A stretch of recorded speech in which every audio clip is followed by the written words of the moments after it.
लोकनेते अजितदादा पवारसाहेब झाल्याच्या नंतर अतिशय सर्व पदाधिकारी सर्व कार्यकर्ते दुःखामध्ये होते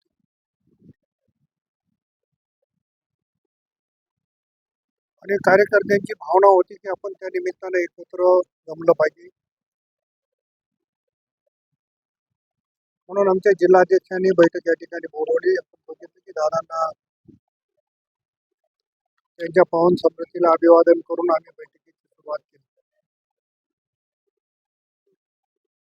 आमचे काही निवडून आलेले नगरपालिकेतले 72 आणि महापालिकेतले 2 शहरात नगरसेवक नगराध्यक्ष त्याच्यामध्ये स्वीकृत सदस्य या सर्वांचा एक त्या निमित्ताने सन्मानही केला.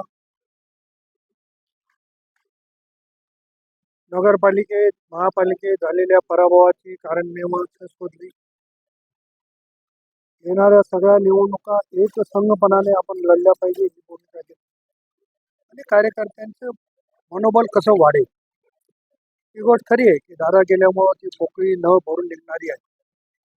परंतु आदरणीय सुनेत्रा वहिनीच्या नेतृत्वामध्ये परत महाराष्ट्रातली देशातली राष्ट्रवादी जोमाने कामाला लागली.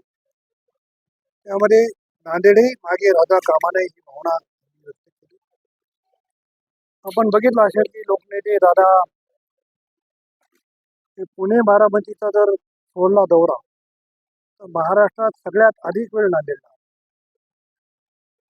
जवळपास 6-7 वेळेस दादांचा दौरा झाला. त्याच्यामुळे दादांची जवळीकता ही प्रत्येक कार्यकर्त्यांची निर्माण झाली होती आणि दुःख होणं हे स्वाभाविक आहे.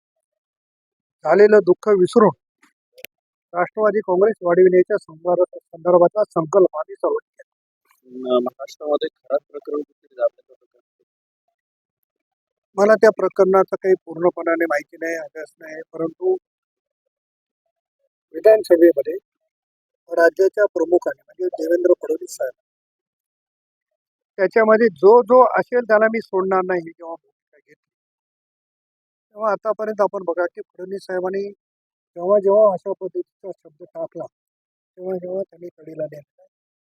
त्याच्यामुळे आता हा प्रकार दाबण्याचा काय विषय नाही. सगळे जो पण व्हायला लागले तर दाबायचं कुठे. झालेलं कृत्य अतिशय गैर आहे.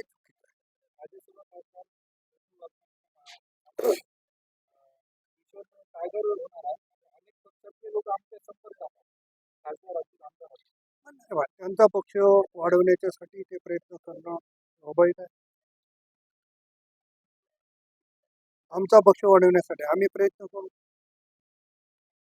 त्यामुळं कोण काय म्हणते याला महत्व देण्यात आमची संघटना अधिक कशी जिल्ह्यात मजबूत होईल तो प्रयत्न. काल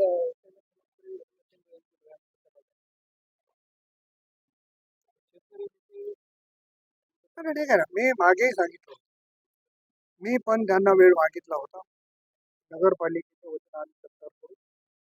त्यांना कदाचित घाई असते ते पण उशिरा आले.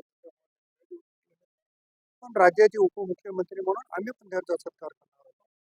कोण कोण्या पक्षात जावं मी अगोदरही सांगितले ज्याचा त्यांचा विषय.